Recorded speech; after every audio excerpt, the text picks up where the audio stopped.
इतनी अद्भुत थी कि अप्सराएं भी उनके सामने फीकी लगती थीं। एक दिन महिषी अपनी सहेलियों के साथ एक सुंदर तालाब में मस्ती कर रही थीं। सभी एक दूसरे के ऊपर पानी उठाकर हंसी ठठोली वे सब मग्न थीं। तभी महिषी की दृष्टि पास ही बैठे एक ऋषि पर पड़ी जो ध्यान मग्न होकर तपस्या कर रहे थे। महिषी के मन में शरारत सूझी। वो धीरे से ऋषि के पास जाकर जानबूझकर कीचड़ भरा पानी ऋषि के ऊपर उछालने लगी, जिससे ऋषि का ध्यान भंग हो गया। ऋषि ने जब नेत्र खोले तो उस गंधर्व कन्या की हरकत देखकर क्रोधित हो उठे।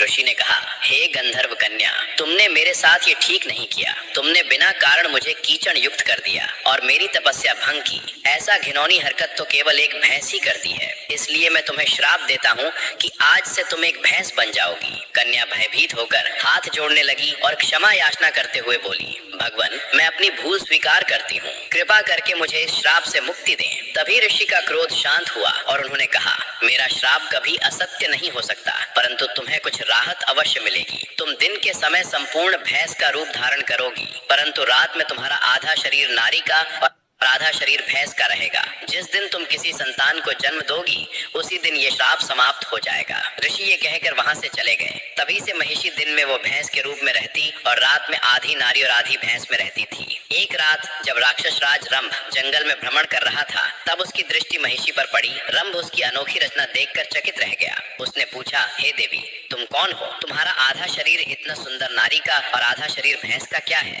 महिषी ने अपनी पूरी सच्चाई राजा रंभ को सुनाई। रंभ उसकी बातों से मोहित हो गया और एकांत में उससे विवाह कर लिया। कुछ समय बाद महिषी गर्भवती हो गई। उसी बीच रंभ ने देवताओं पर आक्रमण किया, परंतु युद्ध में रंभ मारा गया। रंभ के निधन के बाद महिषी ने एक बालक को जन्म दिया, जिसका आधा शरीर भैंस का और आधा शरीर राक्षस का था। उसी कारण उसका नाम महिषासुर पड़ा। लेकिन वह अपनी इच्छा अनुसार कभी पूर्ण राक्षस का रूप ले सकता था